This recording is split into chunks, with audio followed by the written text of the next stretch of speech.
예레미야 38장 14절부터 마지막 절까지 함께 읽겠습니다. 시드기야 왕이 사람을 보내어 선지자 예레미야를 여호와의 성전 셋째 문으로 데려오게 하고 왕이 예레미야에게 이르되 내가 내게 한 가지 일을 물으리니 한마디도 내게 숨기지 말라. 예레미야가 시드기야에게 이르되 내가 이 일을 왕에게 아시게 하여도 왕이 결코 나를 죽이지 아니하시리이까 가령 내가 왕을 권한다 할지라도 왕이 듣지 아니하시리이다. 시드기야 왕이 비밀이 예레미야에게 맹세하여 이르되 우리에게 이 영혼을 지으신 여호와께서 살아계심을 두고 맹세하노니 내가 너를 죽이지도 아니하겠으며 내 생명을 찾는 그 사람들의 손에 넘기지도 아니하리라 하는지라.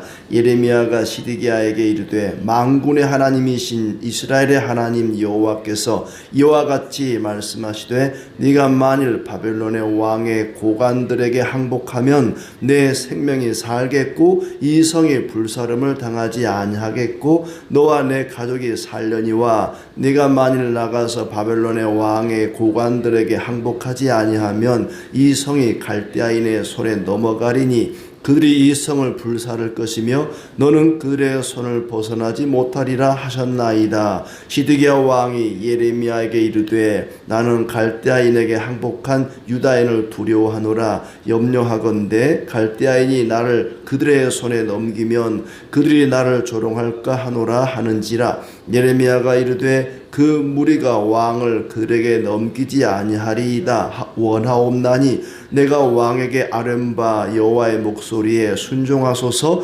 그리하면 왕이 복을 받아 생명을 보존하시리이다. 그러나 만일 항복하기를 거절하시면 여호와께서 내게 보이신 말씀대로 되리이다. 보라, 곧 유다 왕궁에 남아있는 모든 여자가 바벨론 왕의 고관들에게로 끌려갈 것이요 그 여자들은 내게 말하기를 내 친구들이 너를 꿰어 이기고 내 발이 진흙에 빠짐을 보고 물러갔도다 하리라. 네 아내들과 자녀는 갈대아인에게로 끌려가겠고 너는 그들의 손에서 벗어나지 못하고 바벨론 왕의 손에 잡히리라. 또 내가 이 성읍으로 불사름을 당하게 하리라 하셨나이다. 시드기야가 예레미야에게 이르되 너는 이 말을 어느 사람에게도 알리지 말라. 그리하면 내가 죽지 아니하리라. 만일 고관들이 내가 너와 말하였다함을 듣고 와서 내게 말하기를 네가 왕에게 말씀한 것을 우리에게 전하라. 우리에게 숨기지 말라. 그리하면 우리가 너를 죽이지 아니하리라. 또 왕이 내게 말씀한 것을 전하라 하거든 그들에게 대답하되 내가 왕 앞에 간구하기를 나를 요나단의 집으로 되돌려 보내지 마소서. 그리하여 거기서 죽지 않게 하옵소서 하였다 하라 하니라. 모든 고관이 예레미야에게 와서 물으매 그가 왕이 명령한 모든 말대로 대답하였으므로 일이 탈로 되지 아니하였고 그들은 그와 더불어 말하기를 그쳤더라. 예레미야가 예루살렘이 함락되는 날까지 감옥들에 머물렀더라. 아멘. 네, 반갑습니다. 오늘도 하나님이 우리에게 은혜 주시고 평강 주시기를 축복합니다. 시드기야 왕은 예레미야의 말을 듣지 않을 거면서 계속해서 묻습니다. 하나님이 나에게 뭐라고 말씀하시더냐. 또 우리를 위해서 기도해다오. 기도를 요청하고 하나님이 뭐라고 말씀했는지 궁금해하고 하나님께서도 끊임없이 계속해서 예레미야를 통해서 말씀하십니다. 심지어는 바룩이라고 하는 사람이 말씀을 기록했는데 그걸 다 불태워버렸잖아요. 하나님은 또 기록하게 하십니다. 결국에는 예루살렘이 함락되기까지 이르게 되는데 예루살렘이 함락되기 전까지 계속 안팎으로 예루살렘은 고통을 당합니다. 칼과 기근과 전염병에 고통을 당하게 되는데 예레미야도 고통이 만만치 않습니다. 시위대 뜰에 갇히기도 하고 또 뭐 깊은 구덩이에 덮여서 뚜껑으로 덮인 그런 깊은 구덩이에 던져지기도 하고 예레미야도 여러 가지 어려움과 고난을 당하면서도 끝까지 하나님 말씀 전하는 것을 포기하지 않습니다. 예레미야가 말하죠. 이제 38장 1절부터 보면은 이 성에 머무는 자는 칼과 기근과 전염병에 죽을 것이지만 바벨론에 항복하는 자는 목숨만은 건질 것이다. 이것이 일관되게 하나님께서 예레미야를 통해서 주시는 말씀입니다. 바벨론 군대에 항복하는 자는 목숨은 건질 수 있지만 끝까지 저항하는 자는 죽게 되고 이 성은 불타게 될 것이다. 시드기야 왕에게도 예외가 없습니다. 왕은 끌려가게 될 것입니다. 이 성은 바벨론 군대가 점령할 것입니다. 그랬더니 고관들이 예레미야를 죽여야 한다고 이제 구덩이에다가 빠뜨려 버리죠. 예레미야가 백성의 평안을 구하지 않고 재앙을 재촉한다. 군인과 백성의 사기를 떨어뜨린다. 이런 핑계로 고관들은 왕에게 요청을 합니다. 우리가 사극을 보면은 이 대신들이 신하들이 쭉 좌우로 서가지고는 전하 통촉하여 주시옵소서. 그러면은 전하가 자기 마음은 다른 데 있어도 신하들이 그렇게 하니까 어쩔 수 없이 뭐 신하들의 말을 무시하지 못하는 그런 것 같아요. 이 시드기야 왕이 굉장히 우유부단합니다. 고관들이 예레미야를 가만두면 안 됩니다. 저는 죽여야 됩니다. 그러면 마치 빌라도 같아요. 빌라도가 예수님 자기 마음은 예수님이 죄가 없는 것 같은데 백성들이 자꾸 예수님 죽이라 그러니까 어쩔 수 없이 니들이 알아서 해라 하고 내놓는 것처럼 예레미야를 향한 이 시드기야 왕은 굉장히 선한 마음을 가지고 있습니다. 이 예레미야의 말을 좀 들으면 좋겠다 이런 생각이 있는데 고관들이 예레미야 가만두면 안 된다는 거예요. 이놈이 자꾸 이 성의 멸망을 재촉하고 백성과 군인들의 사기를 떨어뜨립니다. 그래서 5절에 보면은 시드기야가 예레미야의 목숨을 내줍니다. 시드기야 왕이 이르되 보라 그가 너희 손 안에 있느니라 왕은 조금도 너희를 거스를 수 없느니라 하는지라. 예레미야를 죽이든 살리든 너희들이 알아서 해라. 나는 어떻게 할 수가 없다. 내가 무슨 힘이 있냐. 나는 아무 힘도 없으니까 당신들이 알아서 하세요 하고 예레미야를 내어줍니다. 왕권이 바닥에 떨어진 왕도 마음대로 할 수 없는 그런 세상이 되어버렸습니다. 그래서 고관들이 예레미야를 무리 없는 진흙만 잔뜩 있는 진창이 가득한 그런 구덩이에다가 던져버리죠. 6절에 예레미야를 끌어다가 감옥들에 있는 왕의 아들 말기야의 구덩이에 던져 넣을 때에 줄로 달아내렸는데 굉장히 깊은 구덩이죠. 물이 없고 진창뿐이므로 예레미야가 진창 속에 빠졌더라. 굉장히 곤란에 이제 빠지게 생겼습니다. 그때 하나님께서 숨겨두신 한 사람 에벤멜렉이라고 하는 구스 사람입니다. 이디오피아 사람이죠. 이방인입니다. 그 사람을 통해 건져줍니다. 7절에 왕국 내시 구스인 에벤멜렉이 그들이 예레미야를 구덩이에 던져 넣었음을 들으니라. 그때 왕이 베냐민 문에 앉았더니 왕께 아뢰입니다. 예레미야에게 행한 모든 일은 악합니다. 성중에 떡이 떨어졌거늘 그들이 그를 구덩이에 던져 넣었으니 그가 거기에서 굶어 죽으리이다. 폐하 너무 악한 일을 했습니다. 예레미야를 죽이면 안 됩니다. 살려야 됩니다. 하나님이 예비한 사람이죠. 에벤멜렉. 그를 통해서 이제 구출을 하는데 10절에 시드기야가 군인 30명을 보내서 예레미야를 죽기 전에 끌어올리라고 합니다. 에벤멜렉이 헌옷을 이용해서 밧줄을 만들어 예레미야를 끌어올립니다. 11절 말씀에 헝겊과 낡은 옷을 가져다가 그것을 구덩이에 있는 예레미야에게 밧줄로 내리매 이 헝겊과 낡은 옷을 당신의 겨드랑이에 대고 줄을 그 아래 대시오.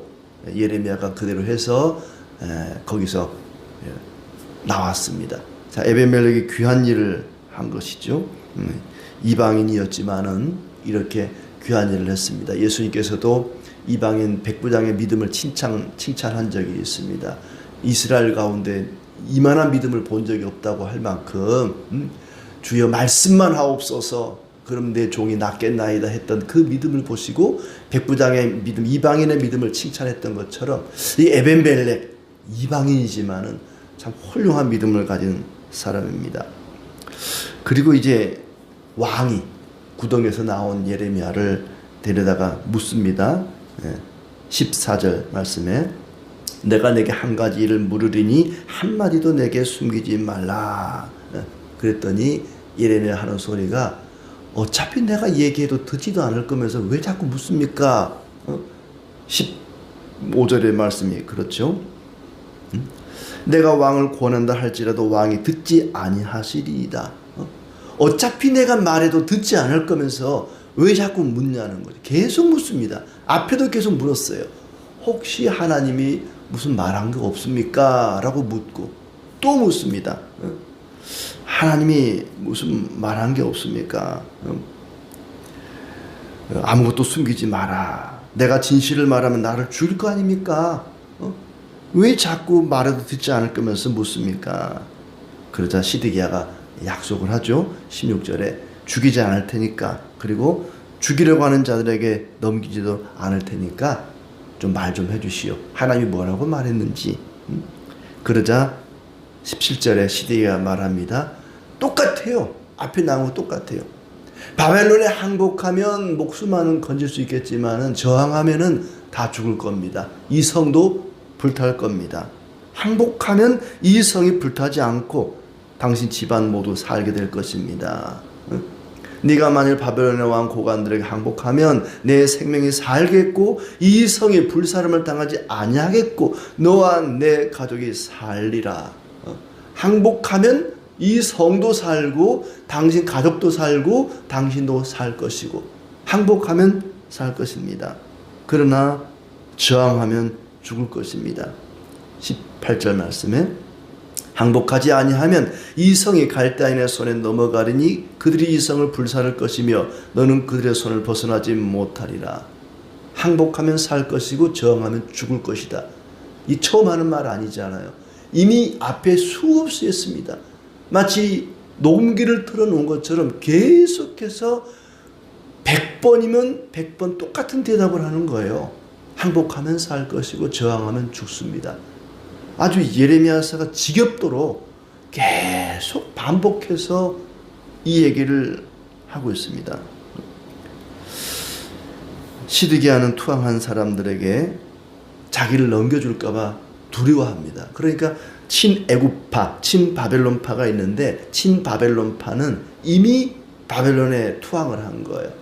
만약에 내가 바벨론 왕에게 항복을 하면 바벨론 왕이 먼저 항복했던, 투항했던, 나를 반대하고 나를 미워했던 그런 정적들에게 나를 넘겨줄 것 아니야. 그럼 나 죽는 거 아니냐 두려워합니다. 죽음을 굉장히 두려워하는 거죠.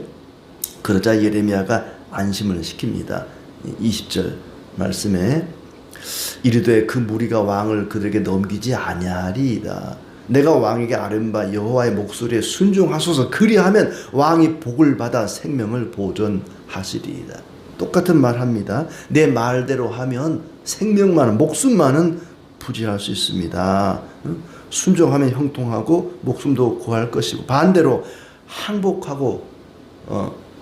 항복하지 않고 내 말을 거부하면 주께서 보여주신 그 모든 재앙이 그대로 이루어질 것입니다. 이 성이 불탈 것이고 당신도 당신 가족들도 살 수 없을 것입니다. 그리고 왕궁의 여인들이 바벨론으로 끌려가면서 당신에게 믿는 도끼에 발등 찍혀 타고 탄식할 겁니다. 왕의 가족과 왕이 붙잡혀 끌려가고 이 도성은 불탈 것입니다. 그러자 입단속을 시키죠. 고관들에게, 신하들에게 나와 너 사이에 오고 갔던 이 대화를 절대 알리지 마라. 그리하면 네가 죽지 아니하리라. 굉장히 소심하죠. 고관들을, 신하들을 굉장히 두려워합니다. 내가 했던 말, 당신이 했던 말, 우리 간에 오고 갔던 말 절대 아무 얘기도 누구에게도 하지 말라. 고관들이 그걸 알면 그대 목숨이 위태로울 것이다. 고관들이 무슨 말을 왕이 하더냐고 묻거든 아무 대답도 하지 말고 그냥 나를 살려달라고 내가 했다, 그 얘기만 해라. 목숨이 위태로울 수 있다. 그래서 이제 진짜로 이제 그렇게 예레미야가 약속한 대로 하죠. 이 말씀을 통해서 여전히 완악한 시드기야와 여전히 끊임없이 하나님 말씀을 전하는 예레미야, 마치 그 철길이 평행선을 달리듯이 끊임없이 하나님이 예레미야를 통해서 계속해서 똑같은 말씀을 반복하시고, 시드기야는 같은 말을 들었지만은 여전히 그 말을 순종하지 않고 그 말을 따르지 않습니다. 끝까지 하나님 말씀 따르지 않을 것을 알면서도 하나님은 계속해서 말씀을 전하고, 시드기야는 어떤 말을 해도 듣지 않을 거면서 계속해서 묻습니다. 하나님이 뭐라고 말씀하시더냐. 안 들을 줄 알면서도 끝까지 전하는 예레미야나, 듣고도 따르지 않는 시드기야나. 15절 말씀을 다시 보면은, 내가 왕을 권한다 할지라도 왕이 듣지 아니하시리이다. 듣지 아니하시리이다. 듣지 않더라도 끝까지 전하는 것, 이것이 충성입니다. 충성이라는 것은 끝까지 주인의 명령을 따르는 것이죠. 이 시드기야는 굉장히 우유부단합니다. 백성들 앞에, 또 신하들 앞에 이러지도 못하고 저러지도 못하고 굉장히 사람을 두려워하는, 하나님을 두려워해야 되는데 사람을 두려워하는 그런 모습입니다. 우유부단한 왕과 완악한 백성들에게 포기하지 않고 끝까지 말씀을 전하시는 하나님, 그것이 하나님 아버지의 마음입니다. 하나님은 끝까지 포기하지 않습니다. 마치 호세아가 그의 부인 고멜을 포기하지 않는 것처럼 수없이 바람을 피우고 간음을 하고 집을 나가도 끝까지 가서 다시 돈을 줘서 사오고, 그러면 또 나가고 또 사오고, 얼마나 귀찮았겠습니까? 얼마나 마음이 아팠겠습니까? 그러나 끝까지 포기하지 아니하신 하나님, 마음 같아서는 불벼락이라도 내려서 다 죽여버리고 다 쓸어버리고 싶지만 하나님은 자기 백성을 포기할 수가 없었던 것입니다. 제자들이 예수님 저것들 그냥 다 쓸어버리시라고, 다 불벼락 내려서 없애버리라고, 하나님께서는 끝까지 포기하지 아니하십니다. 수십 번 수백 번이라도 뭐라고 말씀하시더냐고 물으면 똑같은 대답이지만, 마치 녹음기를 틀어놓은 것처럼 예레미야의 대답은 똑같습니다. 하나님 말씀 따라서 바벨론에 항복하면 살 것이고 이 성이 불타지 않을 것이지만, 만약에 끝까지 저항하고 순종하지 않으면 멸망할 것입니다. 다 죽고 끌려갈 것입니다. 똑같습니다. 100번 물어도 똑같은 대답입니다. 끝까지 그 백성을 포기하지 아니하신 하나님. 성도는 이런 사람들입니다. 세상이 복음을 즐겨하지 않습니다. 즐거워하지 않습니다. 우리가 복음을 전할 때 귀찮아합니다. 듣고 싶어 하지 않습니다. 그렇지만 끝까지 포기하지 않고 복음을 전하는 사람, 이 충성된 종이죠. 말씀 순종하는 일에 우리는 포기하지 말아야 되고, 복음을 전하는 일도 포기하지 말아야 되고, 기도하는 일도 포기하지 말아야 됩니다. 세상에 대한 분노가 아니라 저것들 아무리 복음을 전해도 귀담아 듣지도 않고 귀 기울이지도 않고 회개하지도 않고, 에라 이 불벼락 내려서 다 멸망해버려라, 이 세상 그냥 다 망해버렸으면 좋겠다, 그런 분노의 감정이 아니라 하나님 아버지의 마음으로 끝까지 포기하지 아니하시는 하나님 아버지의 마음이 우리에게 필요합니다. 거절하는 사람들을 멸하지 아니하시고 끝까지 포기하지 않고 주님의 말씀을 따라 살아가는 사람, 그 사람들이 충성된 하나님의 백성입니다. 하나님께서는 끊임없이 선자들을 보내셨습니다. 심지어 마지막에는 독생자 하나밖에 없는 자기 아들을 보내 십자가에 죽기까지 그렇게 포기하지 아니하시는 하나님 아버지의 마음, 그 마음을 헤아려서 우리도 기도하는 일에, 말씀대로 순종하는 일에, 복음을 전하는 일에 포기하지 않고 끝까지 순종하는 충성된 일꾼 되시기를 진심으로 축복합니다.